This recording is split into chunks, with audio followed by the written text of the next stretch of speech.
जय श्री कृष्णा। कल हमने बात करी थी कामनी, कंचन और कीर्ति की। अब इससे ऊपर कैसे उठें? अब आगे की बात सुनिए। कामनी, कंचन, कीर्ति, इन तीनों से हम कैसे ऊपर उठें? तो सतोगुण कीर्ति को देने वाला होता है। और अक्सर जो लोग सत्संग के रास्ते पर चलते हैं वह पहले से बहुत अच्छे हो जाते हैं।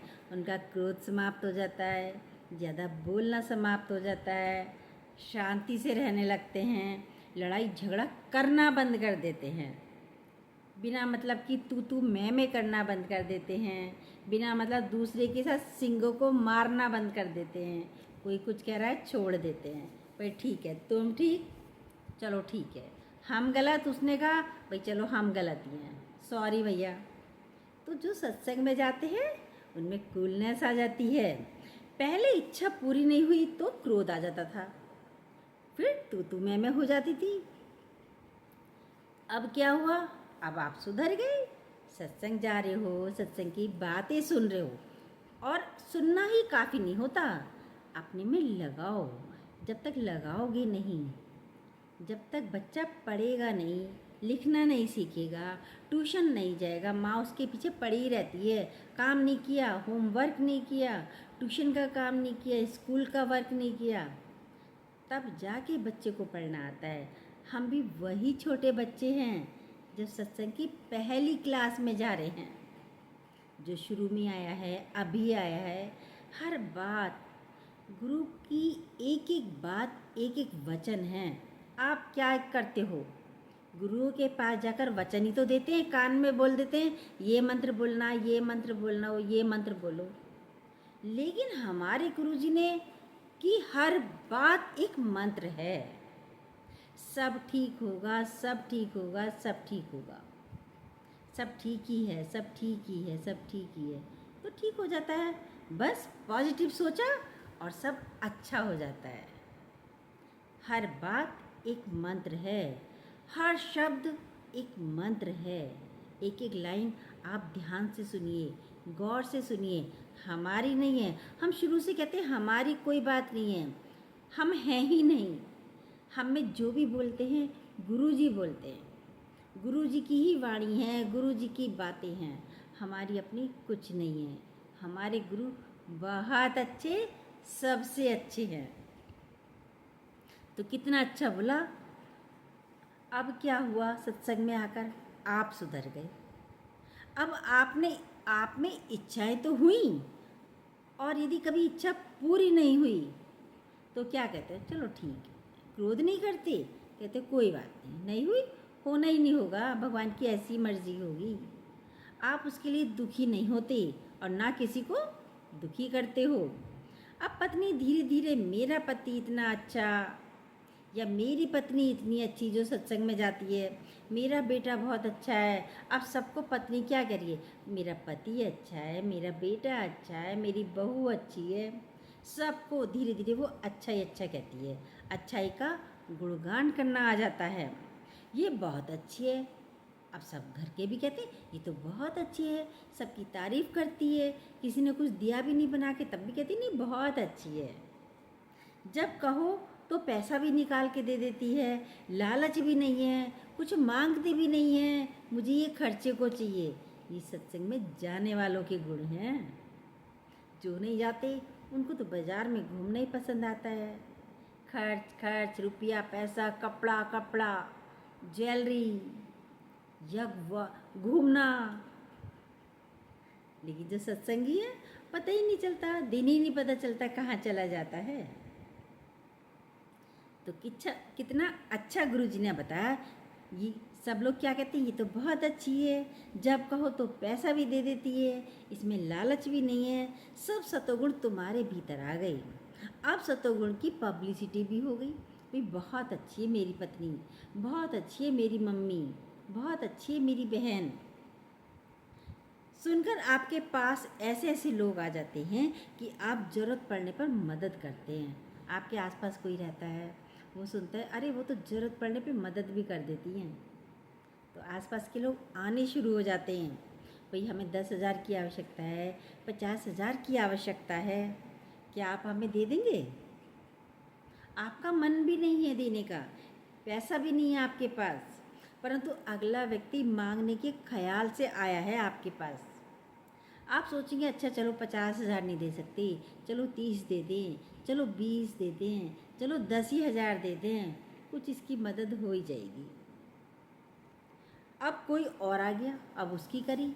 जब भी आप मदद करेंगे तब उसके बाद आपके पास कोई और आ गया। ये सतोगुण इसलिए बांधने का काम करता है। अब आप बंध गए, कभी कोई मदद के लिए लाइन खड़ी हो जाएगी। गुरुजी तो कहते थे कि भाई हमारे पास तो यदि हम ऐसी देते तो हमारे पास तो बहुत लंबी क्यू खड़ी हो जाती, लाइन लग जाती। आज हमारी बेटी की शादी है, आज हमारे बेटे की शादी है, आज मकान में आवश्यकता है, आज दान पात्र, आज धर्मशाला बन रही है, आज भंडारा चल रहा है। अरे कहाँ तक देते, यही काम करते।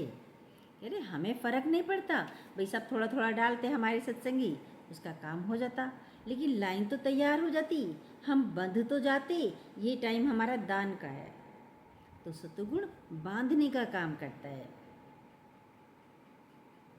बेइज्जती ना कर दे कोई हमारी, भाई हम नहीं देंगे तो कोई बेइज्जती ना कर दे।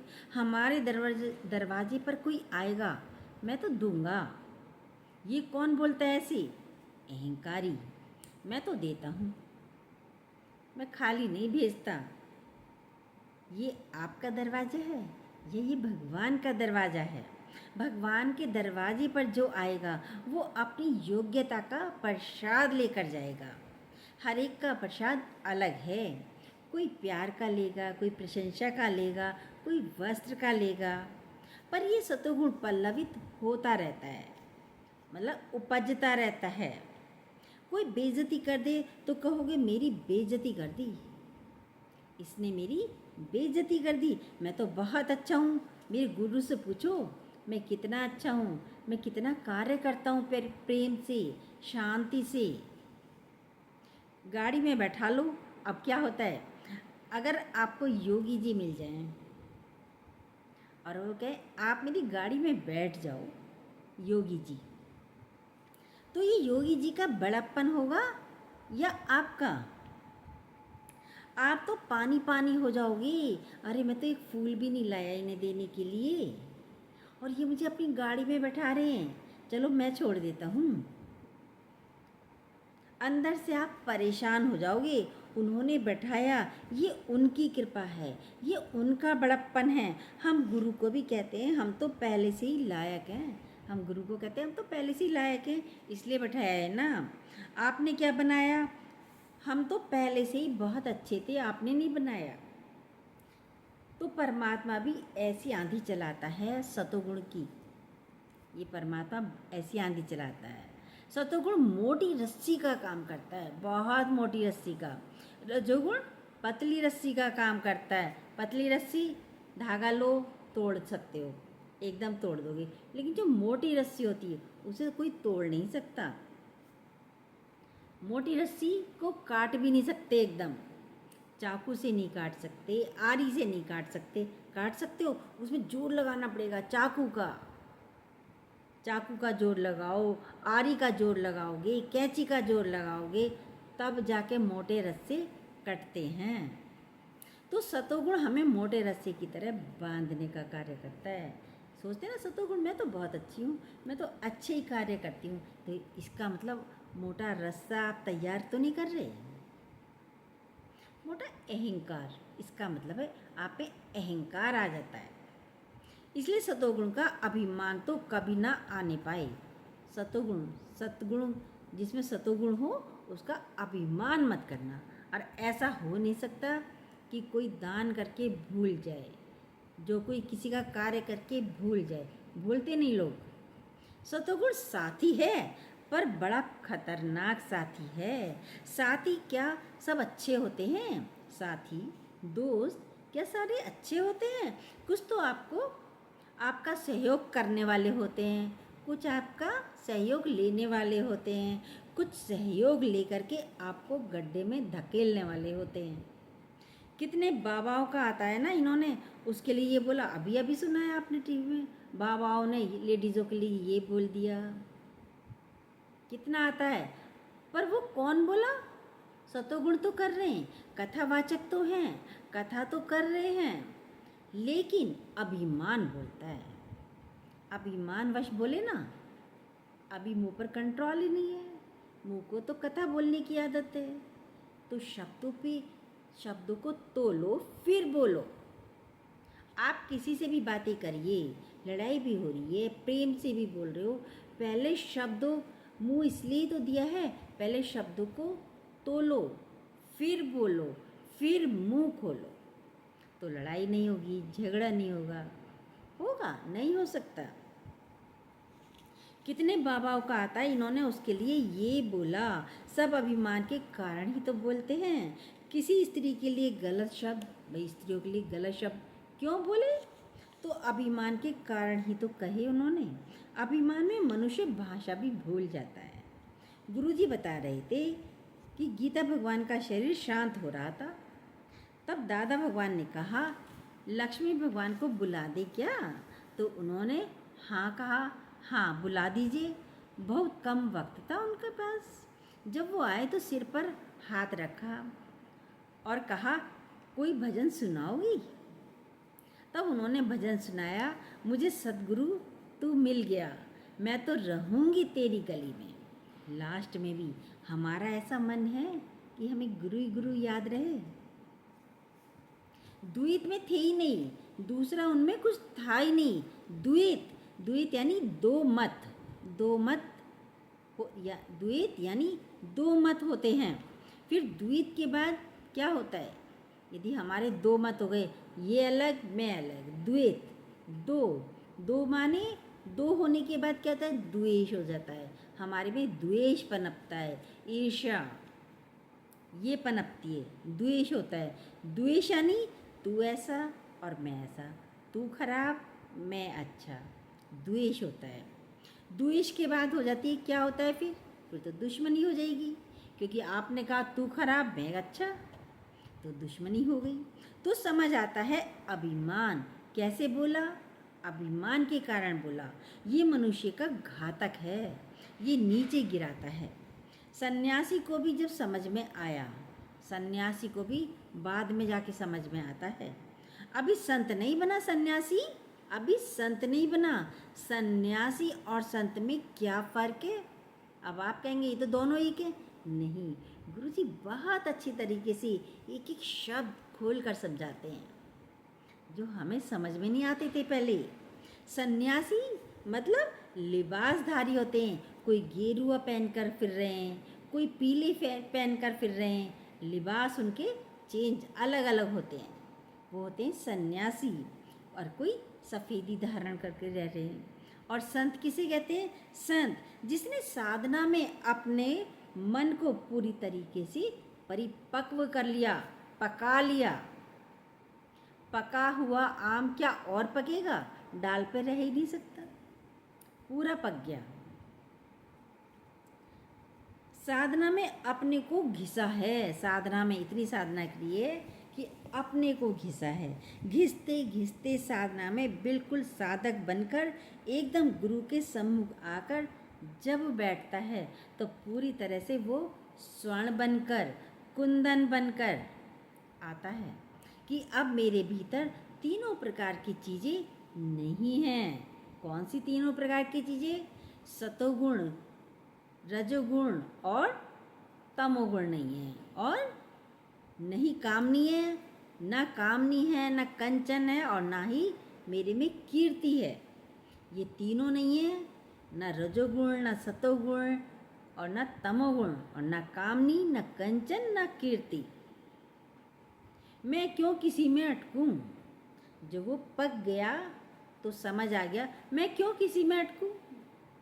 कल की उसमें यही तो अटक ही तो रहा था।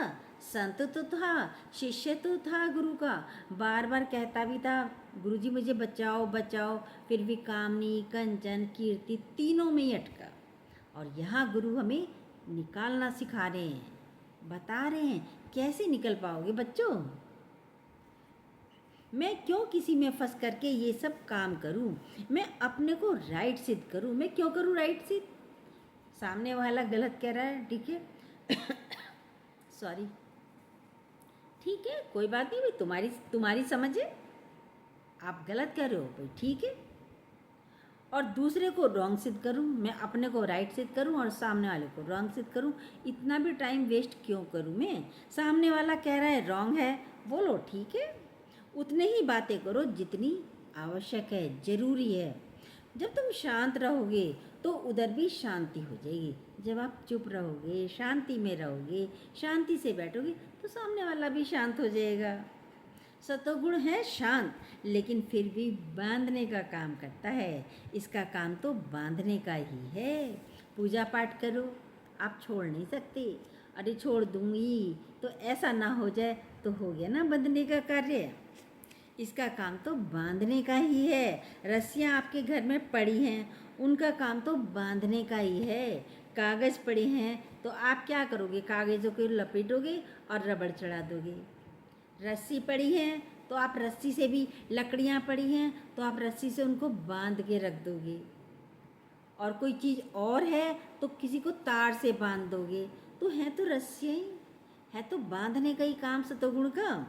कभी भी ये मत समझना कि ये तुम्हारा हमदर्द है। सतोगुण को ये मत समझना ये आपका हमदर्द है। रावण के पास किस चीज़ की कमी थी बताओ?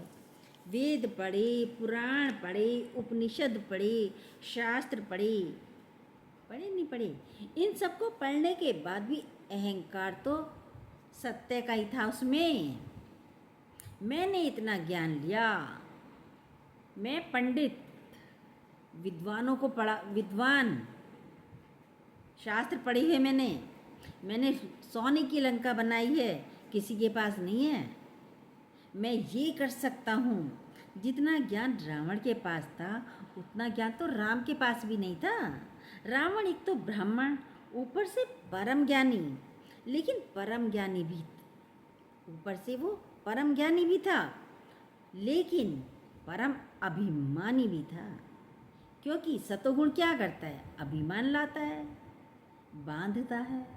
परम अभिमानी भी था। उस अभिमान को तोड़ने के लिए निराकार को आना पड़ता है। गुरुजी ने कहा जितना बड़ा रावण है तो राम को भी उतना बड़ा बनना पड़ा।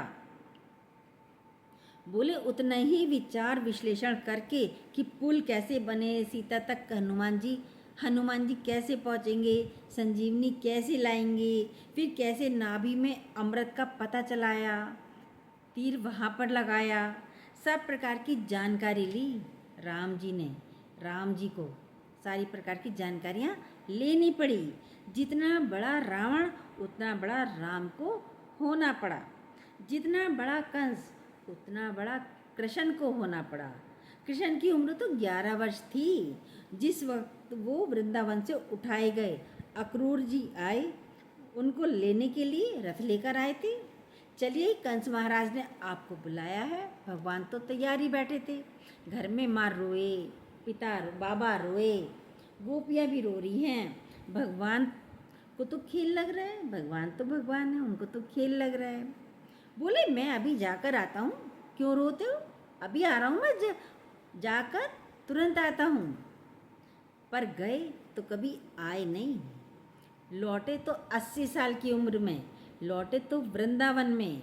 क्या बीती होगी राधा पर, क्या बीती होगी गोपियों पर जो इतना प्यार करती थी।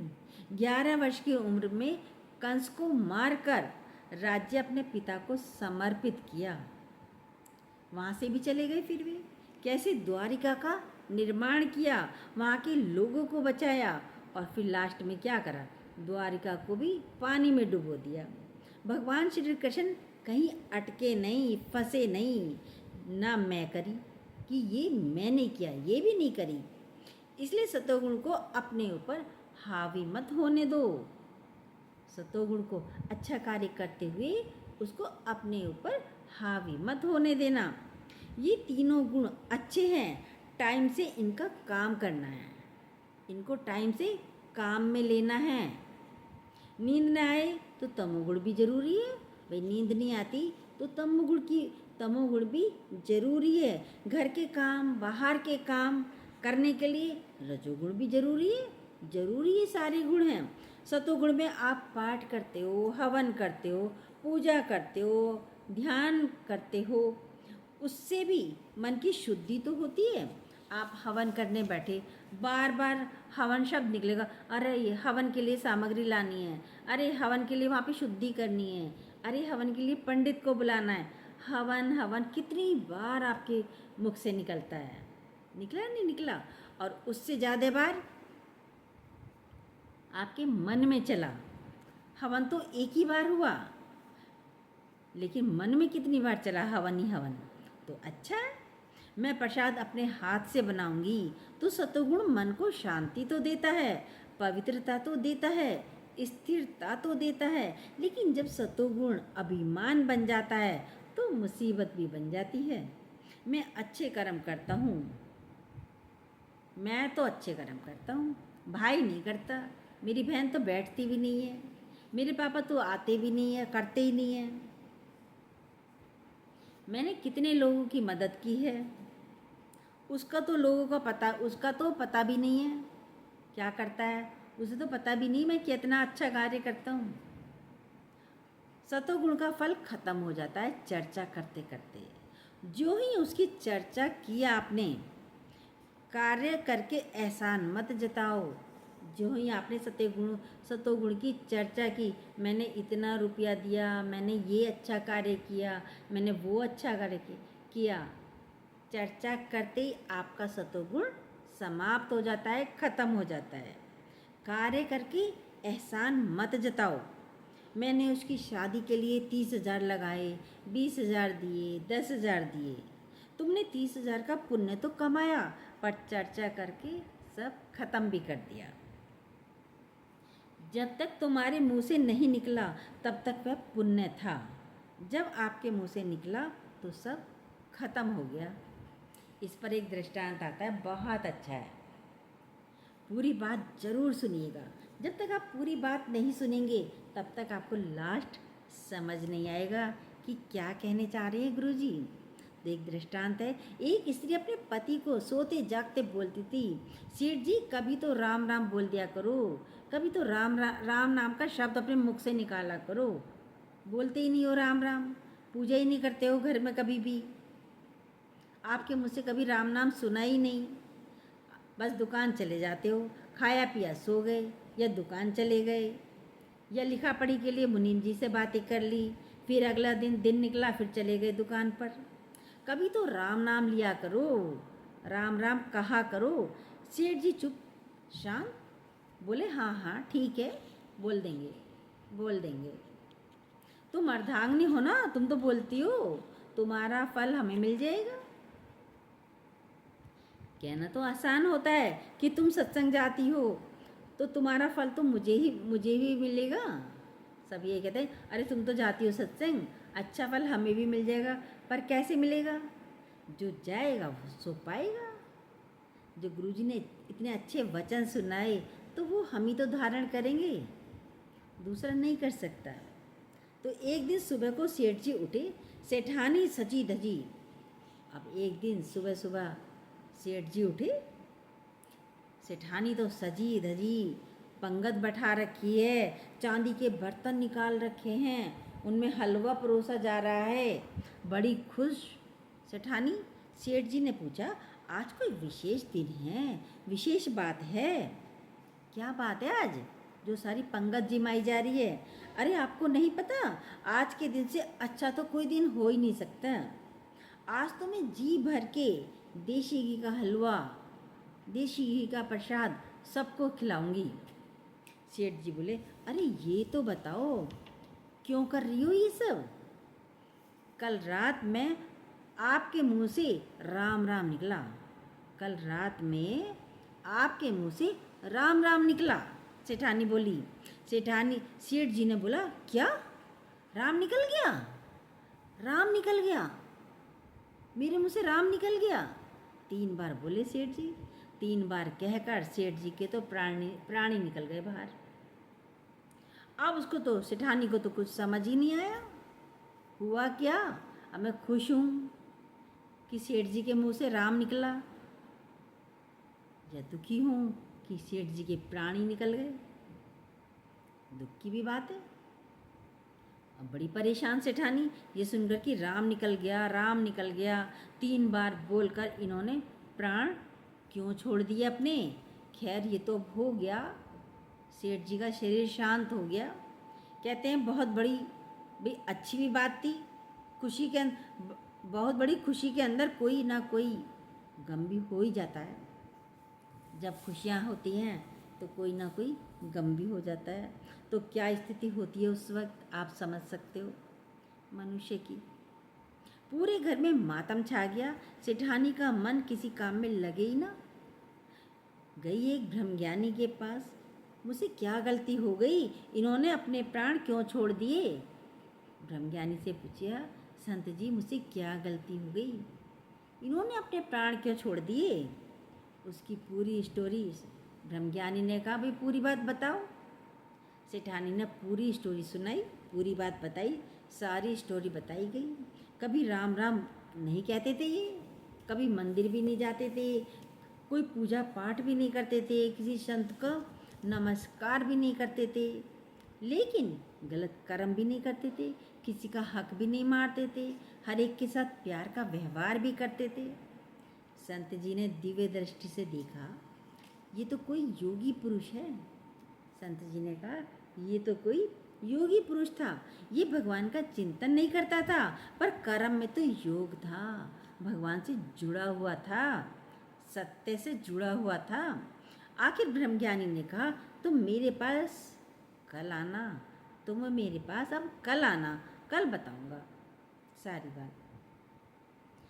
ब्रह्मज्ञानी ने सोचा विचारा, तब समझ आया कि माजरा क्या है, क्यों प्राण निकल गए। सेठानी को बुलाया और कहा, उसको राम से बहुत प्यार था, और इतना प्यार था कि उसने उसको अपने अंदर में समा के रखा था राम को। तो वह आपके मुँह से राम निकला तो वह डर गया कि मुँह से राम निकलते उसने सोचा मेरे तो राम ही निकल गया। उसने मतलब लगाया मेरे अंदर से राम चला गया। वो इस दुख को सह नहीं पाया और उसको हार्ट अटैक आ गया।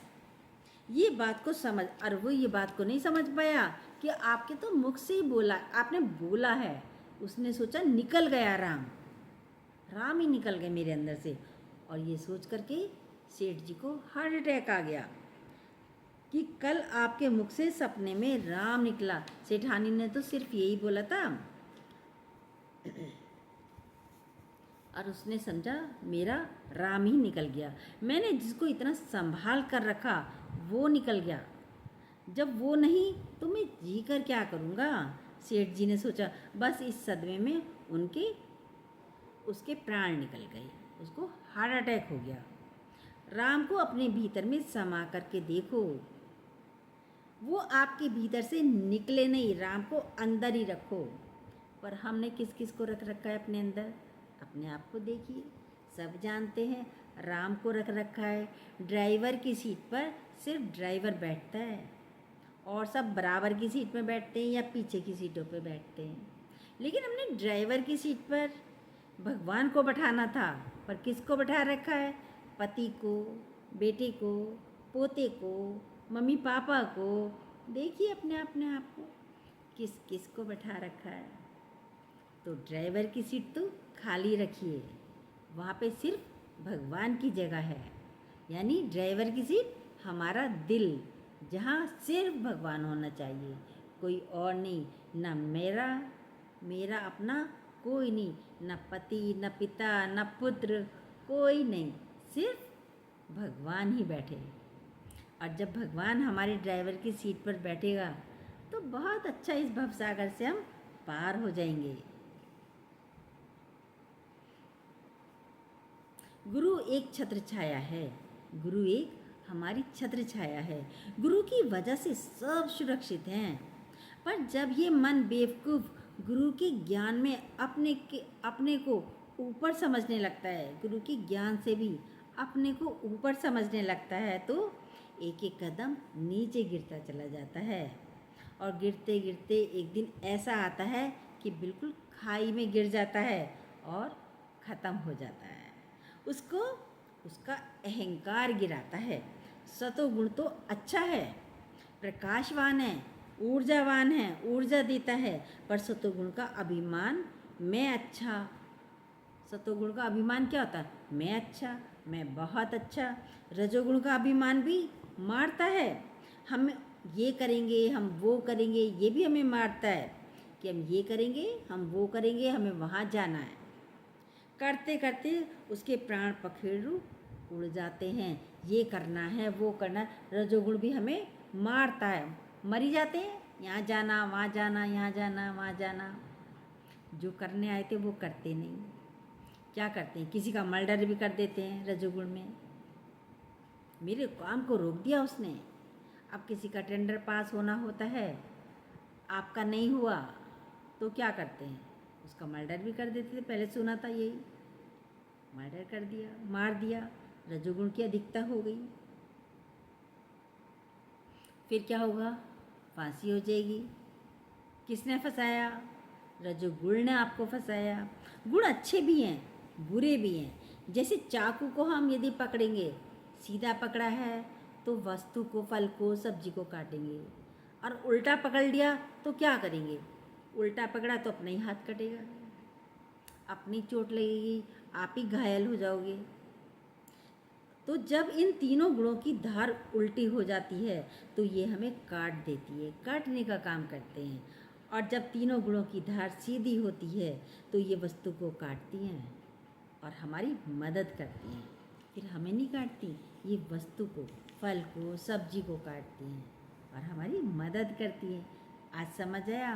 पूरा पता चला। कामनी, कंचन, कीर्तिका और सतोगुण, रजोगुण, तमोगुण, हम इन तीनों से भी हमें ऊपर उठना है, बंधना नहीं है। सतोगुण में भी नहीं बंधना, रजोगुण में भागना नहीं है, और तमोगुण में भी सोते नहीं रहना है। जय श्री कृष्णा। ये छोटी छोटी गुरु की बातें यदि आपको अच्छी लगी हो तो प्लीज़ जो न्यू हो सब्सक्राइब कीजिएगा, बेल को दोबारा प्रेस कीजिएगा और अपने लाइक और कमेंट भी ज़रूर दीजिएगा।